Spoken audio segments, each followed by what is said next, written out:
Now, I know a lot of people aren't a fan of these types of horror movies where they take a bunch of these Disney characters and do this horrification. I know that's not a word, but I made it up, so who gives a fuck? That's what I'm gonna call it. Um, they don't like these horror versions of these beloved Disney characters. And Steamboat Willie entered the public domain, so now that gives whatever creator or people to just do whatever they want with the IP, which I'm all cool with because I like the Pooniverse.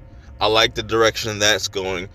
This is something completely different. This has David Howard Thornton. That was one of the main reasons that I wanted to check this movie out. If he wasn't in this, I would have probably definitely skipped this movie. Um, but man, this movie is something. It all takes place on this ferry. Everybody's kind of rushing last minute on this late night ferry ride to get somewhere else in New York. I can't really remember exactly their destination, but anyways, we get introduced to some of our main characters, one being Selena. She is our main lead. In this, we have Pete. He works on the boat. Then we have Sydney. You can call her just the birthday princess. She and her friends are some of the most obnoxious characters in this whole entire film.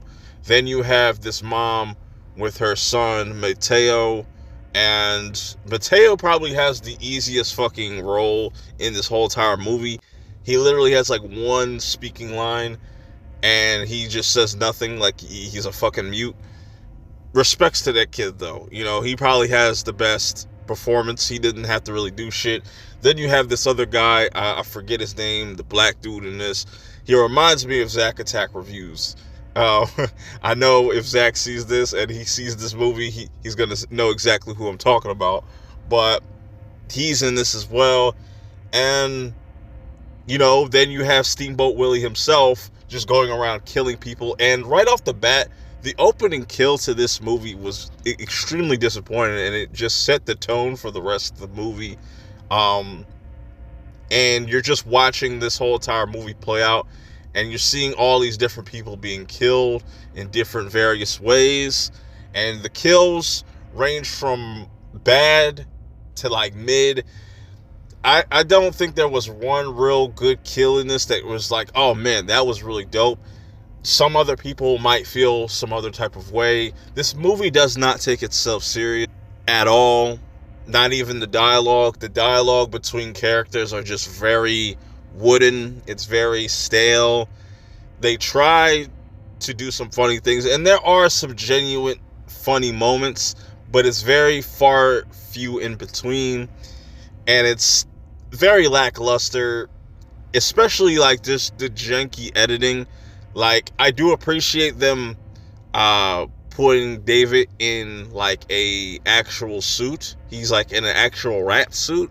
But the way that they did it, I was expecting him to be this big ass rat, but no, he's actually a very overgrown rat, similar to like Chucky. He's like Chucky's height, and you can notice the really bad CG backgrounds and stuff like that. Even the effects are very wonky.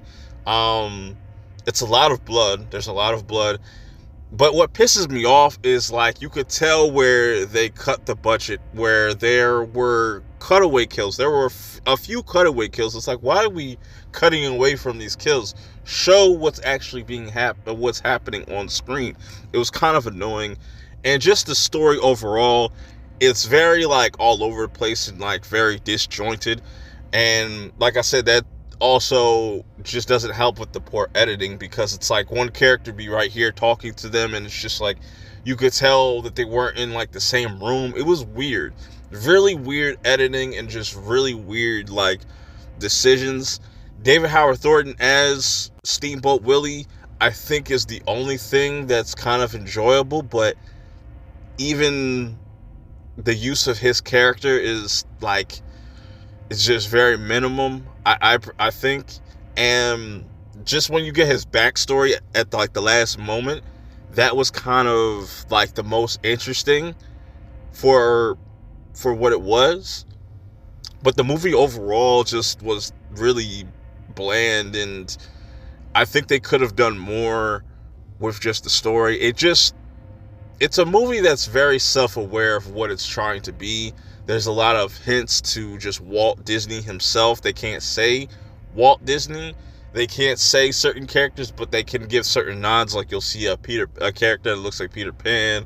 Um, Even Sydney and her friends, like they're supposed to be like the Disney princesses. So they try to do clever things, but it's just like, man, it doesn't come together well at all.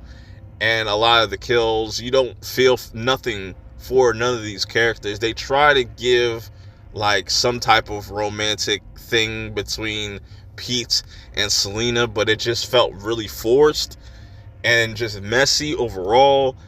You had this EMT chick, Amber. She was the only character I kind of liked for the most part.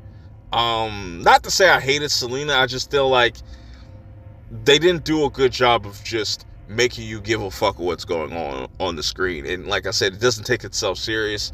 And maybe that might be something for you. You might like this type of movie. For me, it just didn't work. But I'm glad I got around to checking it out. Let me know how you feel about it if you do plan on watching this in theaters. I would personally wait till streaming. That's just me, because I think this will be on streaming sooner than later. I don't think this is going to have a very long theater run. But I'll be surprised, because I think some people will like it and will have more fun than I did with it. Till next time, I will see y'all in the next one. Peace.